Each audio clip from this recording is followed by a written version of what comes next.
All right, let's see what Morning Joe has to say. About the university is important enough that maybe we could bring this university to a halt and really reorder its priorities. But at the moment, it doesn't seem that this is possible at all. We may halt classes for a few days. We may even halt it for a spring. But ultimately, we don't change the foundation of this university, which is essentially an enormous business corporation.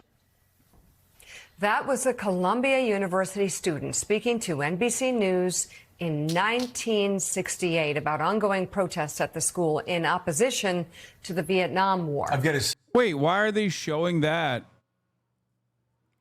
This goes against their prevailing narrative that, like, what? Are they just going to be like, he was right, he was base, she was base back then, and she fucking hates the Palestinians now or something? Like, what? Say it makes as much sense in 2024 having 18 or 19-year-old people running college campuses as it did in 1968, which is to say, doesn't make any sense at all. And you wait, what? Bro, yo, this is the liberal programming. Okay, I did not expect that. Yo, I did not expect Morning Joe to come out in support of continuing the Vietnam War. Damn, liberals are fucking losing the plot, dude.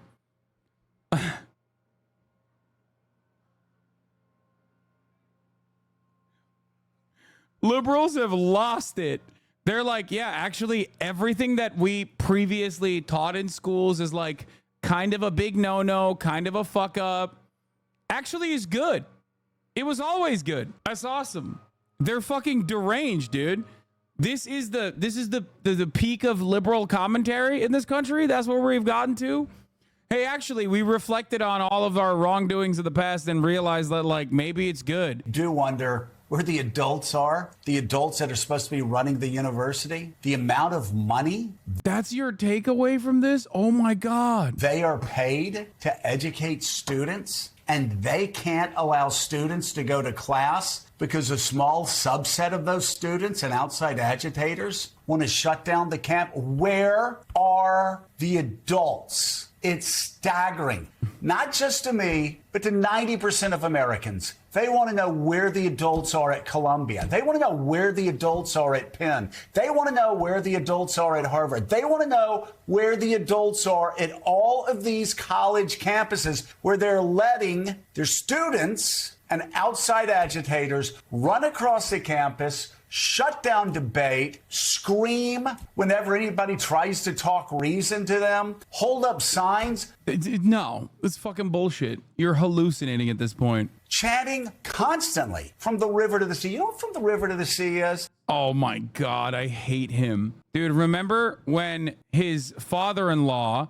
who is a reactionary piece of shit himself, actually had to fucking school him personally on his own program many years prior about his fucking idiocy, demonstrating his idiotic understanding of the so-called peace negotiations between Israel and Palestinians? His own fucking father-in-law dunked on him and was like, you're an idiot. Here, let's watch. You can't blame what is happening in Israel. Here is Zbigniew Brzezinski, okay? Mika Brzezinski's dad, who is the architect, the original Afghan civil war, who literally flexed about how awesome it was that they armed the Mujahideen and radicalized them, hoping that the USSR go in and try to fucking fight against that, allowing them to have their own version of Vietnam, was the open goal of the administration that he was a part of. This is before Ronald Reagan, okay? Here is that fucking reactionary piece of shit going, you're an idiot. You're a fucking dumbass. I can't believe my daughter wants to fuck you and will inevitably marry you. Israel right now on the Bush administration. Yes, you can. No, you can't. Well, look, Joe. Let's go back to 2000, Dr. Brzezinski. You and I both know Bill Clinton gave Arafat and the Palestinians everything they could have wanted. Such a stunningly superficial knowledge of what went on that it's almost embarrassing to listen to you. Oh, is it? If you were to... You have a stunningly superficial knowledge of what is going on. Went on that it's almost embarrassing to listen to you. Oh, is it? If you were to look more closely at what happened in the Clinton-Camp David discussions, negotiations, you would know that what you have just said is absolutely wrong. There were all sorts of provisions and catches to the so-called proposal, and it wasn't rejected. The negotiations went on in Taba, and then there were elections in Israel, and Sharon came in, and everything got aborted. In the last 8 years, we had a policy in which we have proclaimed an interest in peace. Condi Rice has traveled 16 times in 21 months to the region, proclaiming you must do this, you must do that, but the United States never exerted itself. So the issue that Obama faces, and that's a question that you raised, is are we going to be sitting there issuing condemnations, whether it's of Hamas or Israel or anybody else, or are we going to be seriously engaged in the peace process? That is the question. We have another block, and I'm very excited about that because I'm stunningly superficial.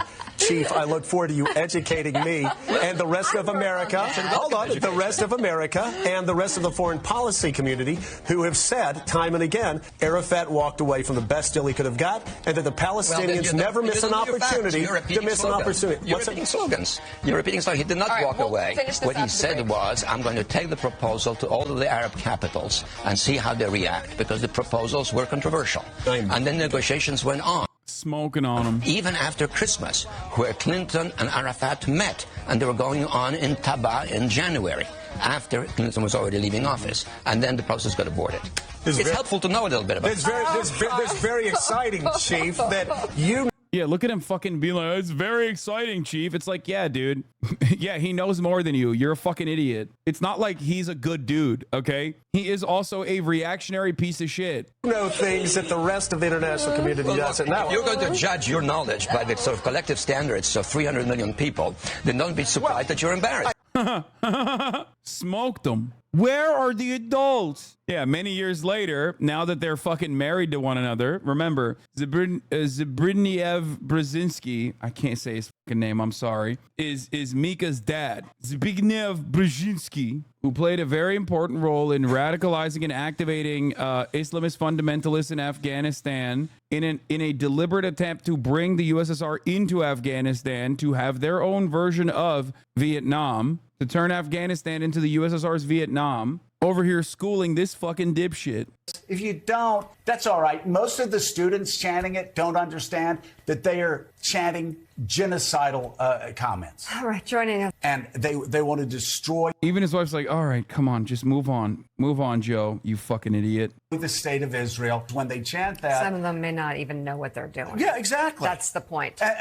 Bro, you don't know what you're doing. That's why you're in this position. These people saying like these students don't know what they're doing is so fucking hilarious. You are objectively a stupid person. That is precisely the reason why you have a cushy job in mainstream media. Even if you know better, then you're an evil person, voluntarily misinforming everyone that is listening to you, including, unfortunately, Joe fucking Biden, who apparently loves watching Morning Joe. But the adults there do. Yes, they do. And yet, this, by the way, this is a long time coming. This has been coming since the 1960s. And now the people that were burning down college campuses, the people that were taking over presidents' offices, those people are now on the faculty senate, in the faculty senate, trying to encourage these students to do. Yeah, they were right. They were on the right side of history, you fucking idiot. What are you talking about? America's genocidal actions in Vietnam were objectively in the wrong. I thought that we had already discussed and deliberated on this endlessly, and now we have the benefit of hindsight. What is going on right now? I feel like in real time, they're trying to rewrite history. They're like, no, it was actually fire. Vietnam was so bad. Like, we've moved on from Vietnam, and we talk about Afghanistan like it was Vietnam, which it was in many respects. What the fuck? Do the same. They helped elect it. They helped elect Nixon. They I guess they want to elect Donald. You only do this if you do not have anything to say to the very reasonable demands being made by the student protesters. You can't address the issue head on. You can't tackle it because it looks bad, because you do not have a leg to stand on. You can't maintain a liberal facade as though you are still in support of like emancipation for all people, the ideas that the first principles that like people fundamentally have a right to live freely, right? Because liberals believe that on paper. The thing is, if you believe those values, then obviously what Israel is doing as an apartheid regime conducting an ethnic cleansing campaign upon a captive population left in chains for decades is going to be very hard. You can't make that argument. And these students are saying that. They are correct. They're right. They're on the right side of history. They're morally correct. They're morally correct from a liberal perspective as well. They don't have to be like socialist radicals. You know what I mean? And that is precisely the reason why they can never address that. And because they can't address that, they have to deflect the attention away. They have to talk about like how young they are and how silly these guys are. They're young and silly.